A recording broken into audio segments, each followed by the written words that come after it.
வணக்கம். மீண்டுமாக உங்களை இந்த வீடியோவில் பார்ப்பது மகிழ்ச்சி அடைகிறேன். சோவிசை மரக்கட்டளை சார்பாக இந்த 4வது யூனிட்டை நாம் பார்க்க போகிறோம்.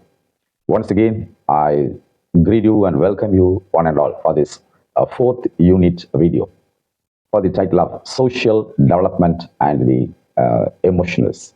Okay, இன்னைக்கு நாம Social Development அது குறித்து பார்க்க போகிறோம். What are the social development? Yes, சோஷியல்ங்கிறது சமுதாயம், சமூகம் என்று நாம் சொல்லலாம். The social, environmental and moral development என்ற தலைப்புக்காக நான் உங்களை மீண்டுமாக அழைக்கிறேன். Okay, what is called the social environmental? சமூக சூழல், சுற்றுச்சூழல், சமுதாய சுற்றுச்சூழல் எப்படி இருக்கு என்பதை பார்க்க போகிறோம். And also the moral development. சமுதாயம் சில இடங்களிலே சீர்கெட்டதாக இருக்கிறத நம்ம பார்க்கிறோம். இல்லை சில இடத்துல ஒழுக்கக்கேடுகளை பார்க்கிறோம். தவறுகள் நிறைய நடக்கிறத நம்ம பார்க்கிறோம். அப்படி இருக்கும்பொழுது அதுக்கு ரெமெடி என்னன்னு கேட்டீங்கன்னா, அதுக்கு உடனே நம்ம அதுக்கு தகுந்த ஹீலிங் ஆக்டிவிட்டிஸ் நம்ம எடுத்தாகணும். அதுக்கு ஒரே வழி moral development தான். அதனால இந்த social environment and the moral டெவலப்மெண்ட்ங்கிற தலைப்பிலே நாம் சில விஷயங்களை இன்றைக்கு கலந்து பேச போகிறோம். டெட் சைக்காலஜி கேண்டிடேட்ஸ்க்கு என்னுடைய வாழ்த்துக்களும் என்னுடைய வணக்கங்களை நான் மீண்டுமாய் தெரிவித்துக் கொள்கிறேன். Okay, let us enter into our chapters. Today we are going to think about the social development. சமூக வளர்ச்சி என்று சொல்லலாம். What is சமூக வளர்ச்சி? Yes, social development is a complex, multifaceted process that involves learning and acquiring the skills, knowledge and behaviors that enable an individual to interact effectively and appropriately with others. இது தமிழிலே விளக்கம் கொடுக்க நான் விரும்புகிறேன். சமூக மேம்பாடு என்பது ஒரு சிக்கலான ஒரு பன்முக செயல்முறையாகும். இது ஒரு தனிநபர் மற்றவர்களுடன் திறம்பட மற்றும் பொருத்தமான முறையில் தொடர்பு கொள்ள உதவும் ஒரு திறன். அறிவு மற்றும் நடத்தைகளை கற்றுக்கொள்வதும் அல்லது கற்பிப்பதுமான செயல்கள் இதில் அடங்கும். Okay, just I give an explanation about that. சமூக மேம்பாடு என்பது ஒரு சிக்கலான பன்முக செயல்முறை தான். இது ஒரு தனிநபர் மற்றவுடன் திறம்பட பொருத்தமான முறையில் தொடர்பு கொள்ள வேண்டும். For example, if you find an error person, a problem filled person, you should have a skill to deal with him or her individually. ஒரு பிரச்சனையான ஒரு தனிநபரை நீங்க பார்க்கும் பொழுது, இல்ல நீங்கள் வகுப்புகள் நடத்தும் பொழுது கூட ஒரு பிரச்சனையான ஒரு மாணவன் அல்லது மாணவி பார்க்கும் பொழுது தனிப்பட்ட முறையில அவனுக்கு நம்ம கேர் கொடுக்கணும். It is called an individual care. தனிப்பட்ட முறையில எல்லா வகுப்புலையும் பிரச்சனைக்குரிய பிள்ளைகள் இருக்கத்தான் செய்வார்கள். எல்லாரும் நல்லா படிக்கிறாங்க, எல்லாம் ஃபர்ஸ்ட் ரேங்க் எடுக்கிறான்னு சொல்லிட முடியாது. சில டல் ஸ்டூடெண்ட்ஸ் இருப்பாங்க, வீட்டுக்கு அடங்காத பிள்ளைகள் இருப்பாங்க, பெற்றோர்கள் சொன்னப்ப கேட்கவே மாட்டாங்க. அப்ப பேரண்ட்ஸ் வந்து நம்மகிட்ட தான் கம்ப்ளைண்ட் பண்ணுவாங்க, சிலர் சஜஷன் பண்ணுவாங்க. Sir, he is not obeying for me, my son is not obeying for me, so as a teacher you should give instruction and you should correct my son or daughter, this is my humble request ன்னு நம்மோடு கூட அவர்கள் சொல்லுவாங்க. நாம் ஒரு ஆசிரியர் என்ற ஸ்தானத்துக்கு மாத்திரமல்ல, ஒரு தாயாக, ஏற்கனவே நம்ம போன யூனிட்ல பார்த்தோம், teacher is equal for the mother or father.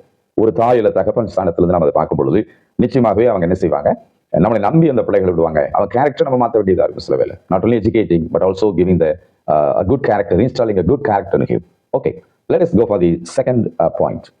It involves understanding how to behave in social situations, to interpret social cues and to exhibit behaviors. தமிழில் சொல்ல விரும்புகிறேன், சமூக சூழ்நிலைகளிலே எவ்வாறு நடந்து கொள்ள வேண்டும் என்பதை புரிந்து கொள்ள வேண்டும். சமூக குறிப்புகளை நாம் அவனுக்கு விளக்க வேண்டும் மற்றும் நடத்தைகளை வெளிப்படுத்துவது ஆகியவை இதில் அடங்கும். சமுதாயத்துல தம்பி நீ எப்படி நடந்து கொள்ளணும், தங்கச்சி நீ எப்படி நடந்து கொள்ளணும், எப்படி நல்ல பேர் எடுக்க வேண்டும். இந்த பழைய மாரல் சாங்ஸ் எல்லாம் பார்த்துருப்பீங்க, நல்ல பேரை எடுக்க வேண்டும் பிள்ளைகளை என்றதான இந்த மாரல் தீம்ஃபுல் சாங்ஸ் எல்லாம் உங்களுக்கு தெரியும். சமூகத்துல இந்த society we should gain good name that brings you fame. நல்ல பேர் எடுத்துக்கொள்வீர்கள் என்றால் அதுவே உங்களுக்கு மிகப்பெரிய புகழ்ச்சியாக இருக்கும். ஸோ இதுல இந்த 2வது பாயிண்ட் தான் பார்ப்போம். இந்த 2 பாயிண்ட்ல திரும்ப உங்களுக்கு ஞாபகப்படுத்துகிறேன். சமூக வளர்ச்சியில 2 குறிப்புகளை நான் உங்களுக்கு ஞாபகப்படுத்துகிறேன், நீங்கள் அதை மனதில் வைத்துக் கொள்ளலாம். Okay, let us go for the next topic, the social factors. Factors என்ன, காரணிகள் அல்லது காரணங்கள். What are the important reasons for that? சமூக காரணங்கள் என்றால் என்னவாக இருக்கிறது? ஓகே, அதை நம்ம ஒவ்வொன்றாக நாம் பார்க்கலாமே. முதலாவது நம்ம பார்க்க போகிறது பொருளாதார நிலை.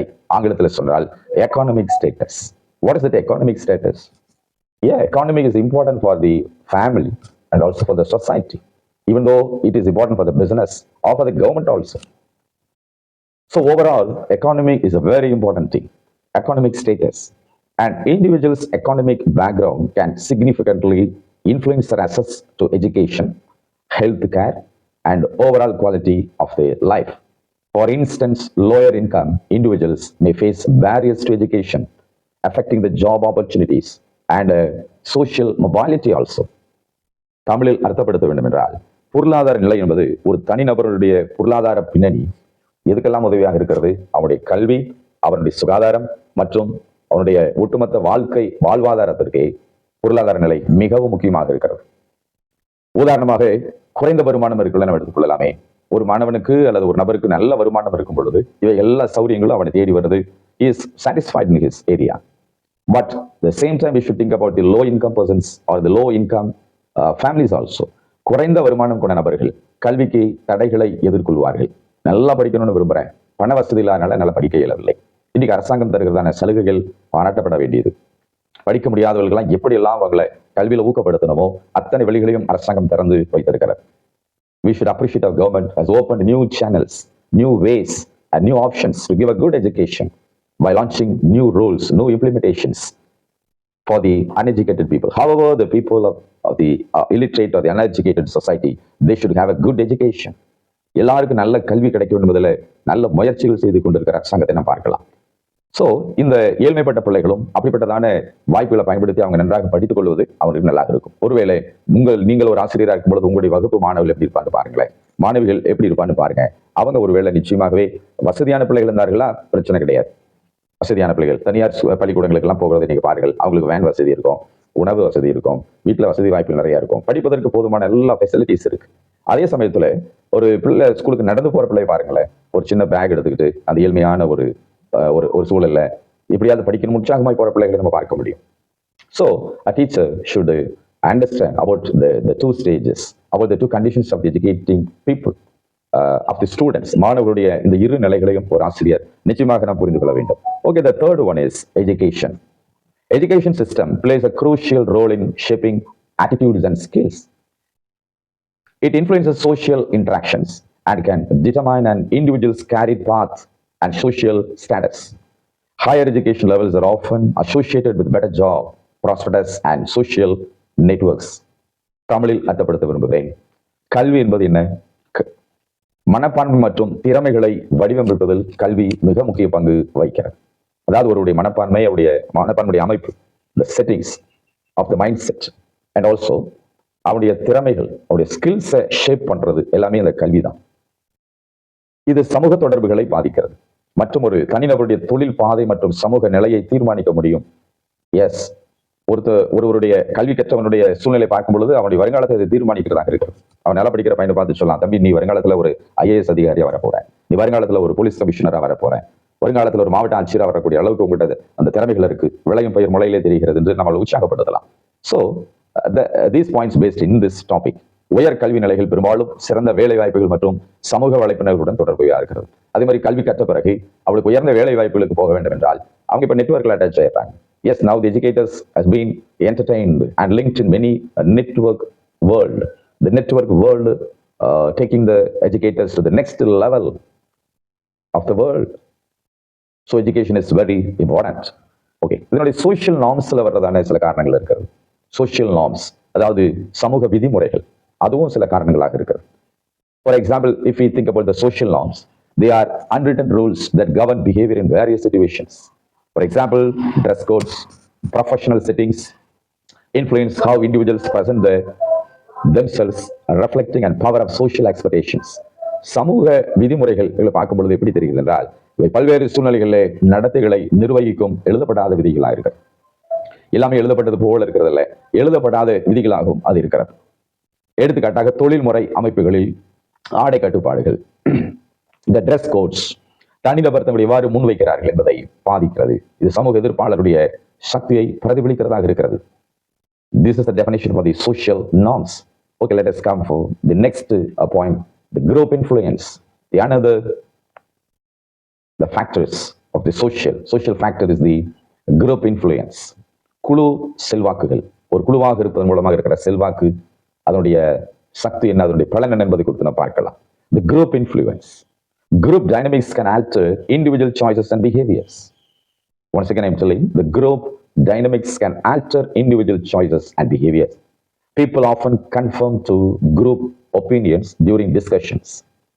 Even if they initially disagree, this phenomenon illustrates the impact of peer pressure and social conformity. இந்த குழு செல்வாக்கு என்பது குழு இயக்கவியலில் தனிப்பட்ட தேர்வுகள் மற்றும் நடத்தைகளினுடைய மாற்றம். ஒருவேளை ஒரு தனிப்பட்ட ஒரு மாணவன் தனி நபர் அது செய்ய முடியாது என்று சொன்னா கூட ஒரு குழுவில் இருக்கும் பொழுது நிச்சயமாக ஒரு பலன் அதிகமாக கிடைக்கும். அதில் சக்தி அதிகப்படுத்தும் பொழுது அதை செய்திடலாம் என்கிறதான ஒரு சூழ்நிலைக்கு மாறும். ஆரம்பத்தில் அவர்கள் இது முடியாது என்று உடன்பட்டு இருக்க மாட்டார்கள். பிற குழுவில் இணைந்த பிறகு பார்க்கும்பொழுது அவர்கள் இதை செய்யலாம் என்றதான ஒரு திங்கிங் அவங்களுக்கு வந்துடும். மக்கள் பெரும்பாலும் விவாதங்களின் போது குழு கருத்துக்களுக்கு இணங்குகிறார்கள். Yes, sometimes the people accept for the group decision, the group discussion and the group decision. இந்த நிகழ்வு சகாக்களின் அழுத்தம் மற்றும் சமூக இணக்கத்தின் தாக்கத்தை விளக்குகிறது. So this type of the group influences is one of the important factors of the social development. Okay, let us think about the next one, the prejudice and the discrimination. Prejudice and discrimination. அதாவது பாரபட்சம் மற்றும் பாகுபாடுகள். It is important factor of the social. பாரபட்சம் பார்க்கிறது, பாகுபாடு பார்க்கிறது, the partialities, the prejudice and the discriminations. Okay, what is called the prejudice and discrimination? Social psychology examines how stereotypes shape attitudes toward different groups. Individuals may unconsciously harbor biases based on societal influences, affecting their interactions and perceptions of others. இந்த பாரபட்சம் மற்றும் பாகுபாடு தலைப்புல நம்ம பார்க்க போகிறது, கேட்க போகிறது என்னவென்றால், சமூக உளவியல் வெவ்வேறு குழுக்களை நோக்கி மனப்பான்மையை ஸ்டீரியோ டைப்புகள் எவ்வாறு வடிவமைக்கிறது என்பதை நாம் ஆராய்ச்சி செய்ய வேண்டியதாக இருக்கும். தனிநபர்கள் அறியாமலேயே சமூக தாக்கங்களின் அடிப்படையிலே சார்புகளை கொண்டிருக்கலாம். இது அவர்களுடைய தொடர்புகள் மற்றும் மற்றவர்களை பற்றிய கருத்துக்களை பாதிக்கிறது. Can you understand this topic? Okay, so we should have a broad idea about the prejudice and the discrimination. பாரபட்சம் பார்க்கறது, பாகுபாடு பார்க்கறது, பார்ஷியாலிட்டி காட்டுறதுல எவ்வளவு பெரிய விஷயங்கள் இருக்கு என்பதை இந்த காரணியில நம்ம பார்க்கணும், நம்ம கேட்டுக்கொண்டு இருக்கிறோம். ஸோ இது குறித்து ஒரு புரிந்துகொள்ள உங்களுக்கு வந்திருக்கும் என்று சொல்லி நான் நம்புகிறேன். Okay, let us go for the next topic, the social maturity. The social maturity, அதாவது சமூகத்தினுடைய முதிர்ச்சி இல்ல சமுதாயத்தினுடைய முதிர்ச்சி என்று நம்ம சொல்லலாம். Maturity is important in everywhere, in every area. For example, if you see a student, you expect maturity in his development. ஒரு மாணவனை பார்த்து கொண்டிருக்கிற ஆசிரியருக்கு அவனிடத்துல இருந்து ஒரு முதிர்ச்சி வர வேண்டும் என்று நீங்க எதிர்பார்ப்பீங்க. ஒரு ஆசிரியருடைய கடமை அதுதான். அப்படி இருக்கும்போது சோசியலையும் ஒரு மெச்சூரிட்டி தேவைப்படுது, சமுதாயத்தில் ஒரு மெச்சூரிட்டி தேவைப்படுது. சமுதாயம் வளர்ந்துருக்கா, சமுதாயம் டெவலப் ஆகியிருக்கா, இல்ல அதோட டெவலப்மெண்ட்டுக்கு எதெல்லாம் பிரச்சனைகளாக இருக்கிறது என்பதை குறித்து இந்த சைக்காலஜி வகுப்புல நாம் அதை யோசிக்க போகிறோம். Okay, social maturity. What is social maturity? Social maturity in psychology refers to a level of behavior that aligns with the social standards and norms of individuals of a particular age. It involves understanding, respecting, and responding to social norms, and is an important predictor of a person's ability to interact with the other environments. Can you understand? Okay, let us define, let us translate in Tamil also for your understanding. உளவியலிலே சமூக முதிர்ச்சி என்பது ஒரு குறிப்பிட்ட வயதினருக்காக சமூக தரநிலைகள் மற்றும் விதிமுறைகளுடன் ஒத்துப்போகும் நடத்தையின் அளவை குறிக்கிறது. Once again I am telling for you, உளவியலிலே சமூக முதிர்ச்சி என்பது ஒரு குறிப்பிட்ட வயதினருக்காக சமூக தரநிலைகள் மற்றும் விதிமுறைகளுடன் ஒத்துப்போகும் நடத்தையின் அளவை அது குறிக்கிறது. இது சமூக விதிமுறைகளை புரிந்து கொள்வது, மதிப்பது மற்றும் அவற்றுக்கு எதிர்வினையாக்குவது ஆகியவற்றை உள்ளடக்கியதாகும். மேலும் ஒரு நபர் தனது சூழலுடன் தொடர்பு கொள்ளும் திறனை கணிக்கும் ஒரு முக்கியமான காரணியாகும் இது விளங்குகிறது. Yes, it involves understanding and respecting or not respecting to the social norms, and is an important predictor of a person's ability to interact with the environment. ஒரு நபர் தனது சூழலுடன் தொடர்பு கொள்ளும் திறனை இது கணிக்கக்கூடியதாக இருக்கிறது. So it is an important factor. Okay, let us go for the next topic, Erikson's stages. Yeah, the board you can see and you can write the notes also. Erikson's stages of social development. Erikson சமூக வளர்ச்சி நிலைகள் என்ற தலைப்பை நாம் பார்க்கலாம். What is this called? Erikson's theory outlines 8 stages of psychological and social development from infancy to adulthood. At each stage, individuals face a conflict such as trust or mistrust, which shapes their personality. Successfully resolving these conflicts leads to virtues like hope and integrity, while failure can result in guilt or despair. எரிக்சனுடைய கோட்பாடு என்பது குழந்தை பருவம் முதல் முதிர் வயது அந்த பருவம் வரை உளவியல் சமூக வளர்ச்சியின் 8 நிலைகளை அது கூட்டிட்டு காட்டுகிறது. 8 நிலைகள் அவர் சொல்லியிருக்கிறார். ஒவ்வொரு கட்டத்திலும் தனிநபர்கள் அவருடைய நம்பிக்கை அல்லது அவநம்பிக்கை போன்ற மோதலை எதிர்கொள்கிறார்கள். இது அவருடைய ஆளுமையை வடிவமைக்கிறது. It shapes their personalities. இந்த மோதல்களை வெற்றிகரமாய் தீர்ப்பது நம்பிக்கை மற்றும் நேர்மை போன்ற நல் பண்புகளுக்கு வழிவகுக்கிறது. அதே நேரத்தில் தோல்வி குற்ற உணர்வு அல்லது விரக்தியை ஏற்படுத்தும். When the person facing the failure, he should be healed or saved from that failure situation. Otherwise, that failure situation will dump the person and it will forbid his development. அந்த தோல்வியின் வழியாய் போகிற அந்த நபருடைய வாழ்க்கையில தோல்வியிலிருந்து அவர் காப்பாற்றப்படணும். அப்படி இல்லைன்னு சொன்னோம்னா அவர் மன விரக்தி அடைந்து அவர் அதே சூழ்நிலை தேங்கி கிடக்கிறது போல ஆகிவிடும். இதுதான் இந்த எரிக்சன் ஸ்டேஜஸ்ல நம்ம படிக்கிறதான ஒரு முக்கியமான ஒரு விஷயமாக அது இருக்கிறது. ஓகே, எரிக்சன் ஸ்டேஜுங்கிறது அவருடைய 8 நிலைகள் நாம் தெரிந்து கொள்வது நமக்கு அவசியமாய் காணப்படும். What are the 8 stages of Erikson? ஏற்கனவே நம்ம படித்தது போல வயது, ஒவ்வொருடைய வயதுக்கும் அவருடைய அந்த வயதுல என்ன நடக்கும்ங்கிற மாற்றங்களை தான் அவர் கொடுக்குறார். இந்த 8 நிலைகளை நம்ம அதை படிக்க போகிறோம். Take attention to hear this 8 levels. Okay, இந்த ஃபர்ஸ்ட் ஸ்டேஜ் பார்க்கும் பொழுது இன்ஃபன்சி, அதாவது அந்த குழந்தை பருவம். கிட்டத்தட்ட பிறந்ததிலிருந்து 1 வருஷம் வரைக்கும் எடுத்துக்கலாம். குழந்தை பருவம் பிறந்த நாள் முதல் 1 வருடம் வரைக்கும் அந்த ஸ்டேஜ் நம்ம எடுத்துக்கலாம். அவருடைய பேசிக் கான்ஃபிளிக்ட் என்னது? அவருடைய அடிப்படையா இருக்கிற ஒரு முரண்பாடு பிரச்சனை என்னவா இருக்கும்? Trust or mistrust. ஒன்று அந்த குழந்தை வந்து யாரையாவது நம்புச்சுன்னா அது கண்டிப்பா வந்துடும். இப்போ ஒரு குழந்தை போய் தூக்குறீங்க அப்படின்னா இப்படி கை போய் சிலைப்பில் வந்து நம்ம கைக்கு வந்துடும். நம்ம கிட்ட வரணும், அது விரும்புவது, அது நம்பிக்கையை காட்டுகிறது. சில வேளை அந்த குழந்தையை தூக்கணும்னு விரும்புறவங்க அந்த குழந்தை அந்த முகத்தை பார்க்கும் பொழுது அது நம்பிக்கை இல்லைன்னா திரும்பிக்கும், முகத்தை திருப்பிக்கும். அந்த குழந்தை அந்த கைகளுக்கு போகாது. அப்ப அதுல இருந்து என்ன தெரியுது என்றால் the trust or mistrust, the belief or unbelief. நம்பும் அல்லது நம்பாம இருக்கலாம். This is the basic conflict of the infancy. Okay, அப்ப அதனுடைய முக்கியமான ஹைலைட் என்னவா இருக்கும்? நம்பிக்கை. நம்பிக்கை, the hope is important. இதனுடைய டெஸ்கிரிப்ஷன் என்னன்னு கேட்கலாம். Trust or mistrust that basic needs such as nourishment and affection will be met. அந்த நம்பிக்கை அந்த குழந்தைக்கு வரணும்னு சொன்னோம் என்றால் அந்த குழந்தையை தூக்கணும்னு விரும்புகிற நபர் அந்த பிள்ளையுடைய நம்பிக்கையோட சம்பாதிக்கணும். அந்த நம்பிக்கை சம்பாதிக்கிறதுக்கு அந்த பிள்ளைக்கு என்னெல்லாம் செய்யணும்? அந்த பிள்ளை எடுத்து கொஞ்சணும், அப்படி இல்லைன்றால் ஒரு ஸ்நாக்ஸ் வாங்கி கொடுக்கணும், ஒரு பிஸ்கட் வாங்கி கொடுக்கணும். அடிக்கடி அந்த பிள்ளையோடு கூட அவர் கம்யூனிகேட் பண்ணிட்டு இருக்கிறப்போ நம்பிக்கை வரும். அந்த எதுவுமே செய்யாத இருக்கிறப்போ கண்டிப்பா அந்த குழந்தை வந்து நம்பிக்கை வைக்க. So this is the first stage of Erikson. The first stage level of the Erikson is this. Okay, let us go for the second one. Second stage, early childhood. அதாவது 1 to 3 வயது வரைக்கும் இந்த ஆரம்ப காலம், அந்த குழந்தை பருவம், early childhood. What is the basic conflict for this type of students or children? Autonomy, otherwise opposite is the shame or doubt. Basic conflict அந்த குழந்தைக்கு என்னவா இருக்குன்னா, ஒன்று அந்த பிள்ளை நம்பும், அப்படி இல்லைன்னு சொன்னோம் என்றால் அது வெக்கப்படும். ஒன்று தைரியமா இருக்கும், அப்படி இல்லைன்னா வெக்கப்பட்டு கூச்சப்பட்டுட்டு அது வராது. So this is the basic conflict of the 3 years child. Okay, அதனுடைய வெர்ச்சு என்னன்னு பார்க்கணும்னு சொன்னோம் என்றால் ஏற்கனவே பார்த்தது ஹோப். இந்த இடம் நான் பார்க்க போறது வில். வில், அது விரும்பி வருகிறது. If the child wills, the child can do that. Where there is will, there is good things happens. So விருப்பம் எங்க உண்டு அங்கே நிறைய விஷயங்கள் நடக்கும். இந்த ஆங்கில பழமொழி நம்ம பார்க்கிறோம். So the child is willing to do that. What is the description about that? Develop a sense of independence in many tasks.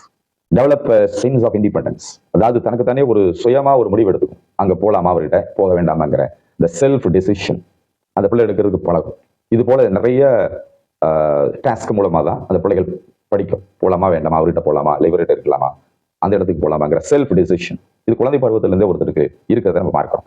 Okay, the next stage we are thinking and learning about the 8 level stages of the Erikson. Now we are going to for the third stage. 3 to 6 வயது வரைக்கும், 3 to 6 வயது வரைக்கும் மூன்றாவது stage இருக்கு. It is called the basic conflict is initiative or guilty. அதாவது ஒரு குற்ற உணர்வு, தவறு செஞ்சிட்டோம்னு சொன்னோம் என்றால் தவறு செஞ்சிட்ட குற்ற உணர்வு இந்த வயதுல இருந்து வர ஆரம்பிக்கும். ஸ்கூல்ல ஒரு பிள்ளையோட இன்னொரு பிள்ளையுடைய பென்சில ரப்பரை தெரிவிச்சுன்னா இது தவறு அப்படின்ட்டு உணர்ந்து போய் சாரி கேட்கிற ஒரு ஸ்டேஜ் தான் இந்த ஸ்டேஜை நம்ம பார்க்கிறோம். So this is the third stage, early childhood. இந்த இடத்துல நம்ம பார்க்கறது மிக ஹைலைட்டா இருக்கிறது வில், அவருடைய விருப்பம் தான், அவருடைய உணர்வுகள். Okay, here we can see that developing a sense of independence many tasks. தவறு செய்யும் போதெல்லாம் அது தவறு என்று உணர்கிறதான அந்த கில்ட்டி கான்ஷியஸ் இந்த இடத்துல இந்த ஸ்டேஜில் அந்த குழந்தைகளுக்கு அது வரும். Okay, let us go for the next stage, play age, விளையாட்டு பருவம், playing age. தீராத விளையாட்டு புள்ளன்னு சொல்லுவாங்க இல்லையா, the playing age. 3 வயதிலிருந்து 6 வயது வரைக்கும் நம்ம பார்க்கலாம். Okay, the next stage we can go for the school age. 6 வயதுக்கு பிறகு 7 இருந்து 11 வயது வரைக்கும் இருக்கும் பொழுது அந்த பிள்ளைகளுடைய நிலை என்னவா இருக்கும் என்றால் பள்ளி பருவம், the school stage. 5 வயசு ஆயிடுச்சுனால ஸ்கூலுக்கு நம்ம கொண்டு சேர்த்திடுவாங்க. இன்னைக்கெல்லாம் அட்மிஷன்ஸ் வேற மாதிரி இருக்கு. அந்த காலத்துல ஒரு 40 வருடங்களுக்கு 50 வருடங்களுக்கு முன்பாக பார்க்கும் பொழுது எப்படி பிள்ளைகளுடைய அட்மிஷன் இருக்கும் என்றால் அந்த பிள்ளைகளுடைய தலைமை ஆசிரியர் அந்த பிள்ளை குழந்தையை கூப்பிட்டு இந்த காதை இப்படி தொட சொல்லுவாங்க. உன்னுடைய வலது கைனாலே உன்னுடைய இந்த காதை தொடும்பாங்க. அது கை நீட்டி இந்த காதை தொட்டுருச்சுனாலே ஓகே, பாடி லெவலில் அவளுக்கு மெச்சூரிட்டி இருக்கு, வளர்ச்சி இருக்கு, இந்த சைல்டு வில் பி அட்மிட்டட். உடனே அந்த பிள்ளைக்கு அட்மிஷன் கொடுத்துருவாங்க. No entrance exam in those days. In nowadays we can see entrance examinations even for the small children also. In many schools I can see parents writing the admission exam. குழந்தைகளை கொண்டு சேர்க்கறதுக்கு முன்னாடி அவங்க பேரண்ட்ஸ்க்கு exam வைக்கிறாங்க. Parents அந்த எக்ஸாமில் pass பண்ண பிறகு தான் குழந்தைங்களுக்கு அட்மிஷன் கொடுக்குறாங்க. ஸோ குழந்தைங்க தனியாக பரிச்சு எழுதணும், பெற்றோர்கள் தனியாக பரிச்சு எழுதின பிறகு தான் அந்த பிள்ளைக்கு அட்மிஷன் கிடைக்கும். Nowadays the educational system is like this. But anyway, the Erikson stage gives the true and important psychological tips for the students by these 8 levels. So let us think about the school age. Okay, what is the basic conflict of the school age? Industry and inferiority. அதாவது ஒரு உள்ளுக்குள்ளான ஒரு பயம் வந்துடும் பிள்ளைய. ஸ்கூலில் கூட்டிட்டு போகும்பொழுது ஆரம்பத்தில் போகும்பொழுது பார்த்தீங்கன்னா ஒரு இன்ஃபியாரிட்டி காம்ப்ளெக்ஸ்ன்னு சொல்ல மாதிரி அதுக்குள்ள என்ன செஞ்சு ஒரு குற்ற உணர்வு, ஒரு பயம் அதுக்குள்ள வந்துடும். எங்கேயோ நம்மளை கூட்டிட்டு போறாங்க, புது ட்ரெஸ் எல்லாம் போட்டு யூனிஃபார்ம் போட்டு எங்கேயோ நம்மளை கூட்டிட்டு போறாங்க, விட்டுட்டு வந்துருவாங்க. சில 1ஆம் கிளாஸ் பிள்ளைல பார்த்தீங்கன்னா கொண்டு போய் ஸ்கூலில் விட்டுட்டு வரும்பொழுது அந்த பிள்ளை அழுகும். 1 மணி நேரம் பக்கம் அந்த பிள்ளை அழுதுகிட்டே இருக்கும். அப்போ அதை பார்க்கறதுக்கு ஏதாவது ஸ்கூல்ல ஆயாமார்கள் இருந்து அந்த குழந்தைய தாய் போல தேற்றி அந்த பிள்ளைய அழுகெல்லாம் அடக்கி அப்புறம் பகுப்பறையில் உட்கார வைப்பாங்க. So this school age stage gives the basic conflict. அடுத்து அது மாத்திரமல்ல, அதனுடைய விஷயங்கள் என்னவா இருக்குன்னு விவரிச்சு பார்த்தோம்னு சொல்ல மாட்டால் developing self confidence in abilities when competent or sense inferiority when they're not. இந்த மாதிரி அழுகிற சூழ்நிலை அந்த பிள்ளைய அழுக விட்டுறாங்க. தேம்பி அழுத பிறகு அந்த சூழ்நிலை இருந்து அப்படியே அழுது தீர்ந்த பிறகு நான் அப்புறம் தைரியம் அடைஞ்சிடும். This is the school age. Okay, let us go for the next level, adolescence. அதாவது 12 வயதிலிருந்து 18 வயது வரைக்கும். Actually teenage சொல்லுவாங்க. What is the teenage? After the 12 years, the student is stepping into the 13 age of 13. முடியும் பொழுது teen வரும். 13, 14, 15, 16, 17, 18 and 19. So these 7 years is called as the teenage, the adolescent age. அந்த நேரத்தினுடைய பேசிக் conflict என்னவா இருக்கும்? Identifying or confusion. சில வேலை அடையாளம் கண்டுபிடிச்சுக்குவாங்க, சில அடையாளம் கண்டுபிடிப்பாங்க, அடையாளப்படுத்துவாங்க, சில வேலை கன்ஃபியூஸ் ஆயிடுவாங்க. அதனாலதான் அந்த 16 வயசுக்கு மேல பார்க்கும்போது சில பிள்ளைகள் தடுமாறுவாங்க, நல்ல ஒரு முடிவு எடுக்க முடியாது. இந்த mind they will have a big conflict, a big confusion. 10th எழுதின பிறகு பார்த்தீங்கன்னா 11th 12th படிக்கும்போது big confusion வரும். வயசு கோளாறுன்னு சொல்லுவாங்க. சில பிள்ளைக்கு 10th படிச்ச போது நம்ம அதுக்கு மேல படிக்க வேண்டாம், இங்கே வேலைக்கு போகலாங்கிற மாதிரி டிசிஷன் எடுப்பாங்க. ஸோ அவங்களுக்கு இந்த டிசிஷன் எடுக்க முடியாத ஒரு வயசு, படிக்கலாமா இல்லை வேலைக்கு போகலாமா. A big conflict happen in the life because this is the adolescence age. அதனால இந்த வயசு பிள்ளைகள் தவறு செய்யும் பொழுது நம்ம அதை ஒரு பெரிதாக எடுத்துக்கொள்ளக்கூடாது. அவங்களை ரொம்ப கண்டிச்சோம்னாலும் அது அவங்களுக்கு பிடிக்காம போயிடும். ஒரே வழி நல்ல கவுன்சிலிங் தான். The counseling will heal the teenage people. Okay, இந்த இடத்துல ஹைலைட் ஆகுது என்றால் லவ், அதாவது அன்போடு கூட நம்ம அவங்களுக்கு சில சொல்லும்போது நிச்சயமாக கேட்டுருவாங்க. Either than the condition we can show the love for the teenagers so that they can be corrected and they should be attached by our love and they will correct themselves by our instruction. Okay, அதனுடைய விவரங்களை பார்க்கும் பொழுது முடிவு என்னவா இருக்கு என்றால் establishing intimacy and relationship with others. அப்படி அந்த பிள்ளைங்க அதுல வெற்றி அடைஞ்சிட்டாங்கன்னா they will have a good relationship with others. The intimacy fellowship, the intimacy friendship, அதாவது ஒரு ரொம்ப க்ளோஸ் ஃப்ரெண்டுன்னு சொல்லுவாங்க. அந்த வயசுல பாத்தீங்கன்னா சில ரொம்ப க்ளோஸ் ஃப்ரெண்ட்ஸ் கையில வச்சுப்பாங்க. நண்பர்களோட இணைப்பறையாத ரொம்பவும் ஒரு ஆத்மார்த்த ஒரு நட்புன்னு சொல்லலாம். டெய்லி அவனோட பேசாம இருக்க முடியாது.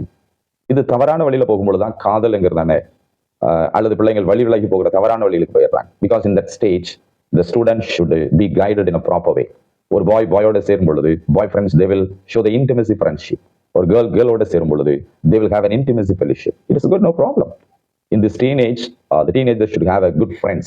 Because parents ஓட கூட அவங்க மனம் திறந்து பேச மாட்டாங்க. But they will open their heart to their close friends, intimacy friends. Okay, let us go for the next level, middle age, 30 to 64, the middle age stage. We are in the 7th level of the Erikson's stage levels. Okay, generativity and stagnation. Middle ஏஜ்ல இந்த டைம்ல வர பேசிக் conflict என்னன்னு கேட்டீங்கன்னா ஜெனரேட்டிவிட்டி, அதாவது உற்பத்தி. அவங்களே ஏதாவது செய்யணும்னு கிரியேட்டிவ் மைண்ட் அவங்களுக்கு வந்துடும். அதை செய்யணும். ஒரு 30 வயசுக்கு பிறகு பாருங்க, படிப்பை முடிச்சாச்சு, இப்போ ஏதாவது ஒரு தொழில் செய்யலாமே, இல்லை ஏதாவது ஒரு வேலைக்கு போகலாம், ஒரு கவர்மெண்ட் ஜாபுக்கு போகலாம், இல்லை ஒரு டீச்சர் வேலைக்கு போகலாம், டியூஷன் எடுக்கலாம். something they should do. The creative mind will work in them in this stage. அப்படி இல்லைன்னா ஸ்டாக்னேஷன் மாதிரி ஆயிடுவாங்க. ஸ்டாக்னேஷன் அப்படியே ஸ்தம்பித்து நிற்கிறது, ஸ்டாக்னட் வாட்டர், தேங்கி நிற்கிற ஒரு தண்ணீர் மாதிரி அப்படி ஒரு இடத்துல தேக்கமாகிடுவாங்க.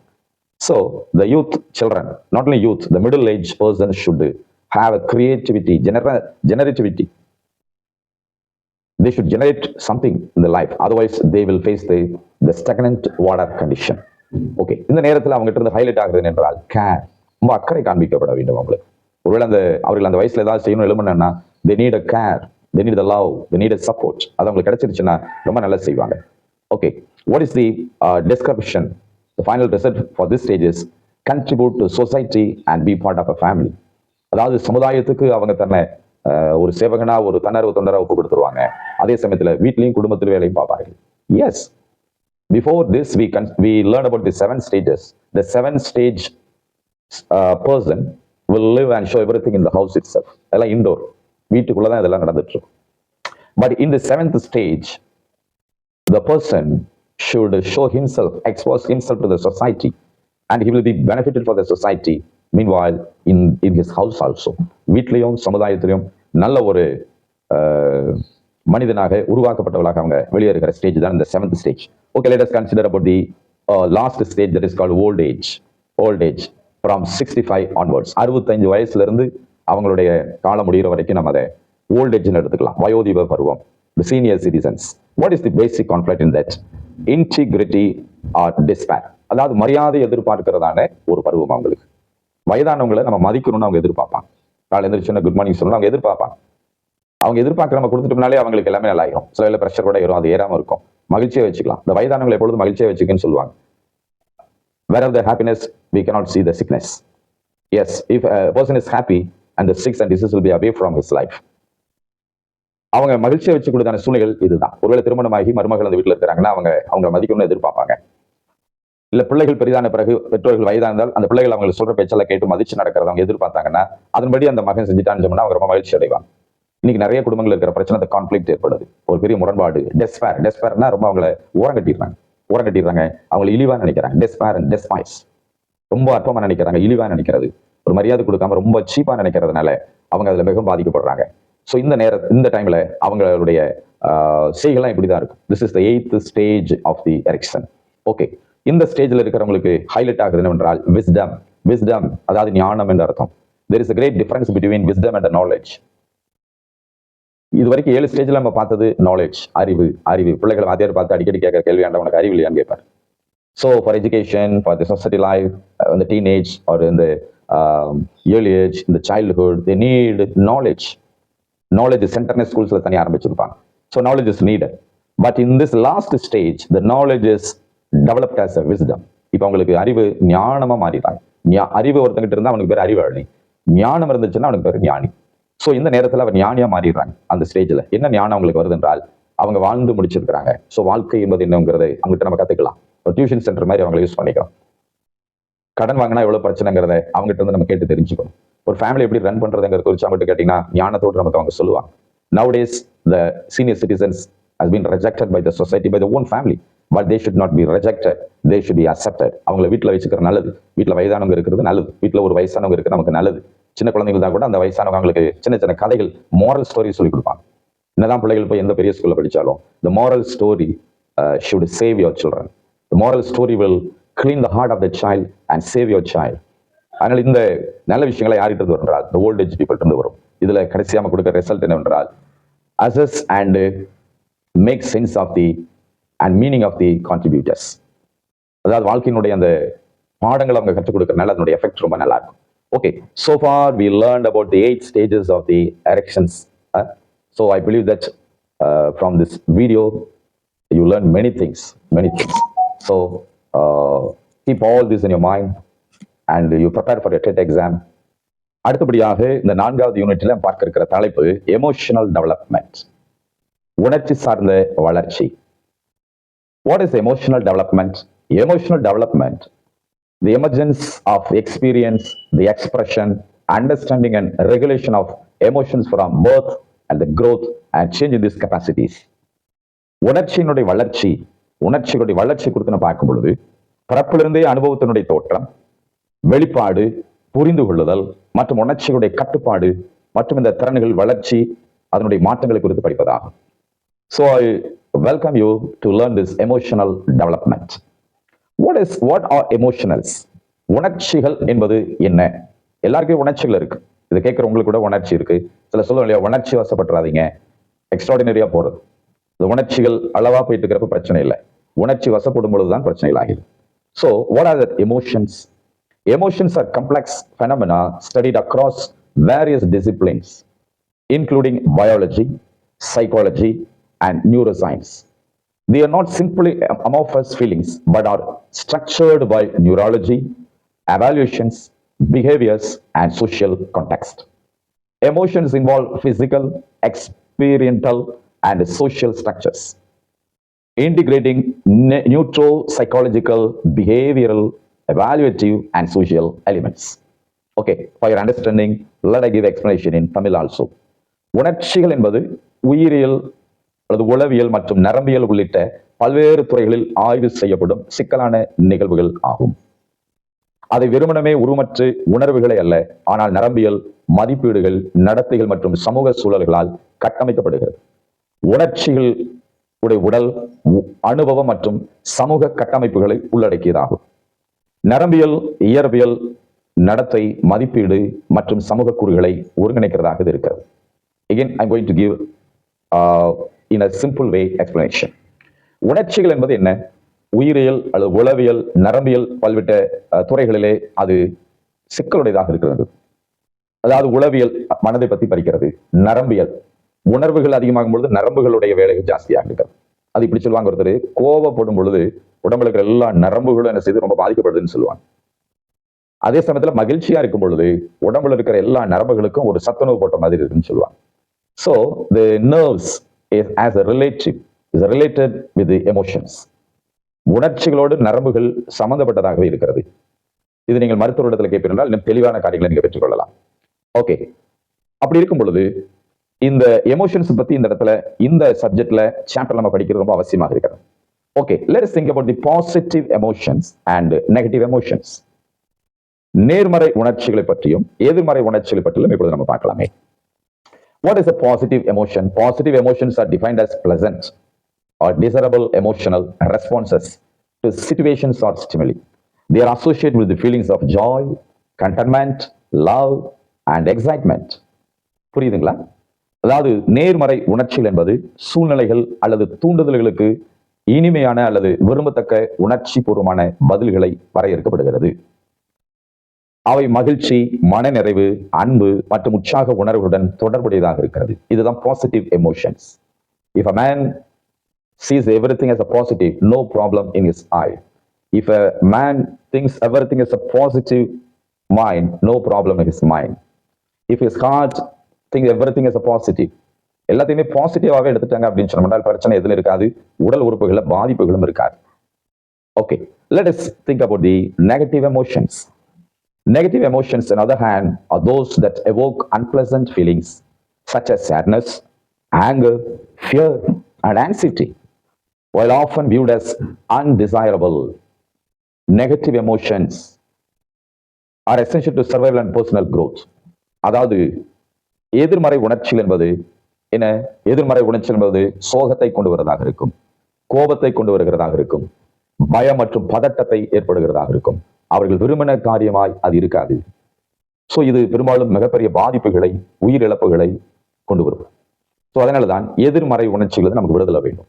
அதாவது சோகமாகவே அப்படி இருந்துடக்கூடாது, கொஞ்சம் நேரம் சோகமா இருக்கலாம். For example, if you go to a movie, you can see all types of locations and situations in that movie. You can see a happiness situation, you can see a sad situation, plus and minus, everything will go in that movie. Life is also like that. ஒரு பாதையில போகும்போது மேடு பள்ளங்கள் எப்படி இருக்கோ அது போல வாழ்க்கையும் அப்படிதான், மேடு பள்ளங்களை இறங்கி இருக்கோம். பட் நாம தான் நல்லா பிரயாணிக்கிறது பொறுத்து தான் உங்களுடைய பிரயாணம் இனிதாக அமையும். So life is surrounded like this type of situations, but you should not see the negative always. எப்பவுமே நெகட்டிவ் பார்த்து நம்ம சோகத்தில் விழுந்துடக்கூடாது, அது நம்மளை ரொம்ப அமிழ்த்தி போடும்.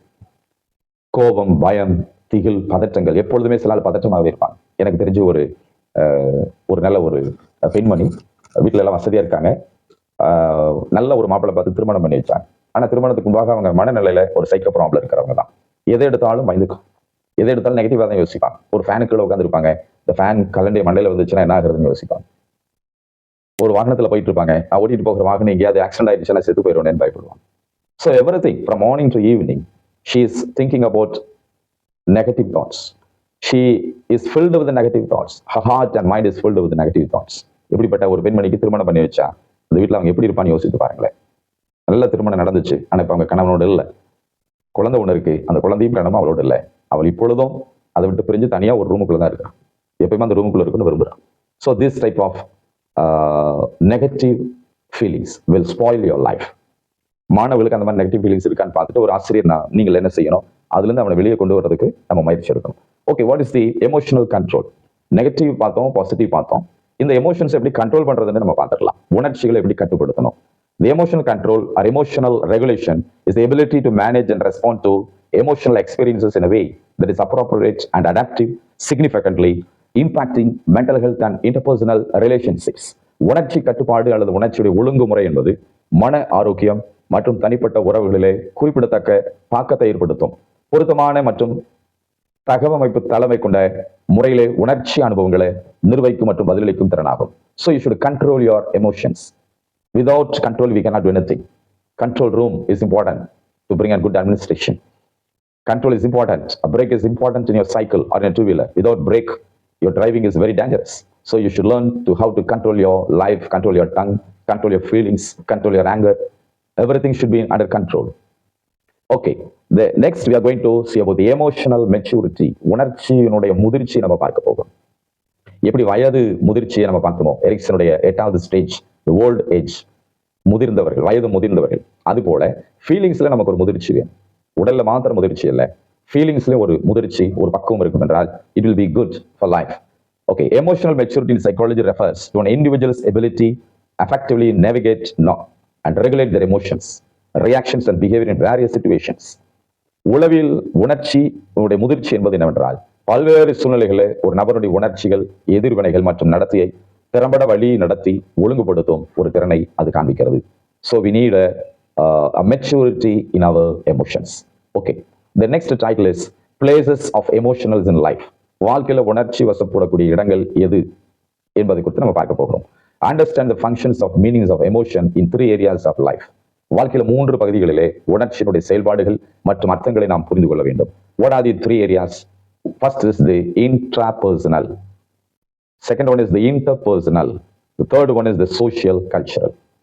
தமிழில் அதை சொல்ல வேண்டும் என்றால் intrapersonal என்றால் உள்ளார்ந்த விஷயங்கள், the interpersonal என்றால் ஒருவருக்கொருவர் சம்பந்தப்பட்ட விஷயங்கள், the social culture என்றால் சமுதாய மற்றும் கலாச்சாரம் சம்பந்தப்பட்ட விஷயங்கள். So the 3 important situations will make you tensions. நம்முடைய வாழ்க்கையில உணர்ச்சி வசப்படக்கூடிய 3 இடங்கள் இவைகள் தான். ஒருவேளை கேள்வி உங்களை கேட்கலாம், இப்படி வாழ்க்கையில நீங்கள் உணர்ச்சி வசப்படைய 3 இடங்கள் எது என்றால் you can answer easily about the 3 points. Okay, significance of emotional intelligence. அடுத்ததான் நான் பார்க்கிறது significance of emotional intelligence.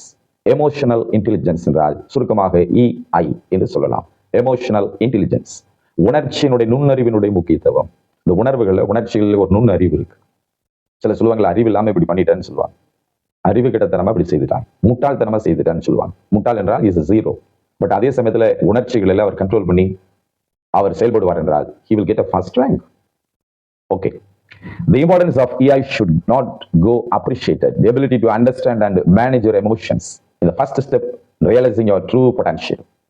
EI இனுடைய அதாவது எமோஷனல் இன்டெலிஜென்ஸ் முக்கியத்துவத்தை நாம் பாராட்டாமல் விடவே கூடாது. உங்கள் உணர்ச்சிகளை புரிந்து கொண்டு நிர்வகிக்கும் திறன் உங்கள் உண்மையான திறனை உணர்ந்து கொள்வதுதான் முதல் படியாக இருக்கிறது. You should recognize your feelings, your EI. Okay, I believe that you can understanding all this. At last we are going to see the moral development. தார்மீக வளர்ச்சி, moral stories. ஏற்கனவே சொன்ன நன்னெறி கதைகள், நல்ல விஷயங்களை படிக்கலாம், moral அதுல நீங்க டெவலப் ஆகும். Already in the beginning when I start this class I told about the moral. Where there is immoral, moral is needed. Immoral is a dark and moral is a light. Wherever the light flashes, the darkness will disappear. Yes, when the light appears, the dark will disappear. வெளிச்சம் வரும்பொழுது இருள் தானாக விலகி போயிடும். அதுபோல moral development அவசியம். அது இருக்கும் என்றால் மற்ற இம்மாரல்ஸ் எல்லாம் குறைந்து விடும்.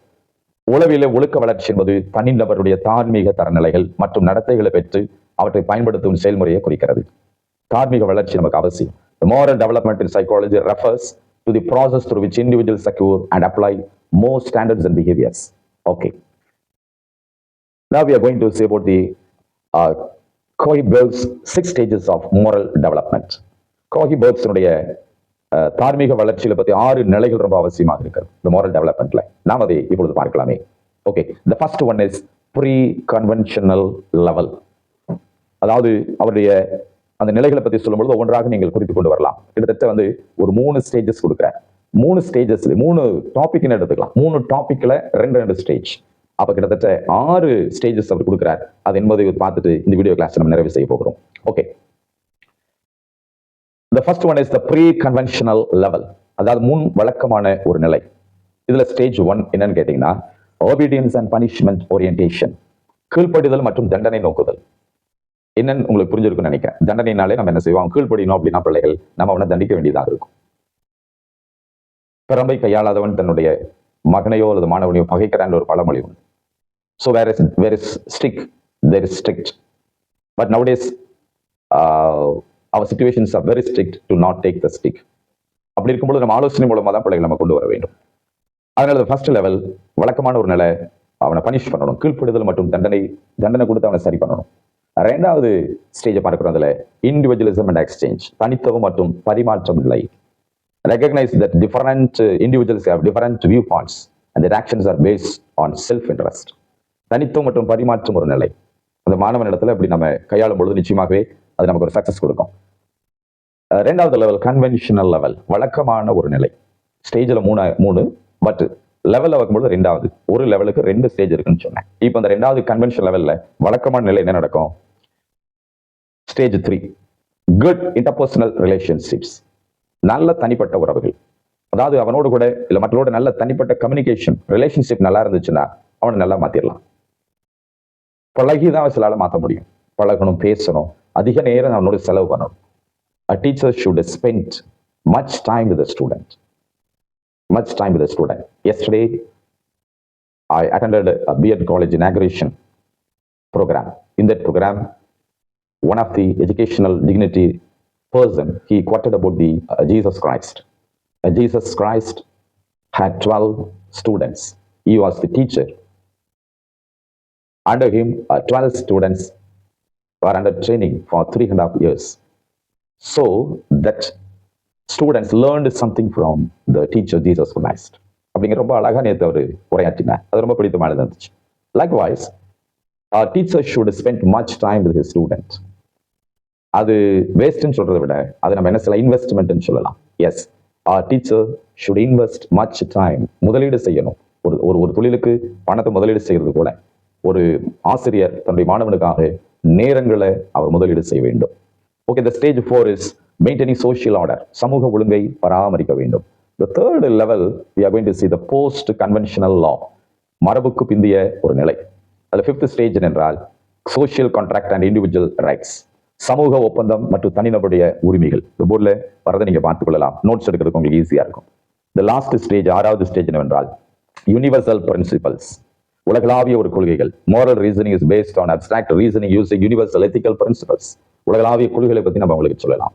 Okay, now we are going to conclude this video. இப்போ நம்ம இந்த வீடியோ நம்ம முடிக்க போகிறோம். ஆரம்பத்திலிருந்து இதுவரை கேட்ட உங்களுக்கு என்னுடைய நன்றி நான் தெரிவித்துக் கொள்கிறேன். As exam writer, you should prepare yourself. And be ready to attend your examinations. Okay. So far you watched this video about the TET psychology. From this lesson, just I want to ask questions with you. Okay, try to reply the questions. The first question, social maturity. What is social maturity? சமுதாய வளர்ச்சி என்பது என்ன என்பதை நீங்கள் பதில் சொல்லலாம். And the second one is the Erikson stages. எரிக்சனுடைய ஸ்டேஜஸ்ல பார்த்தது எவ்வளவு ஸ்டேஜஸ், அதுக்கு நீங்கள் பதில் சொல்லுங்க. The third one is the positive feeling and the negative feeling. எமோஷனல்ஸ் படிக்கிறப்ப பாசிட்டிவ் and நெகட்டிவ் ஃபீலிங்ஸ் படித்தோம், அதுக்கு பதில் சொல்லலாம். The last one, the Kohlberg's 6 stages. 3 தலைப்புகளில் 2 ஸ்டேஜ், 6 stages படித்தோம். You can answer about the 6 stages. And also, I encourage you to subscribe this channel, this YouTube channel, so that you can get more information in the future. And also you can share this YouTube channel to your friends, kith and kids, those who are interested to do the TET exam. Okay, see you in the next video. Bye.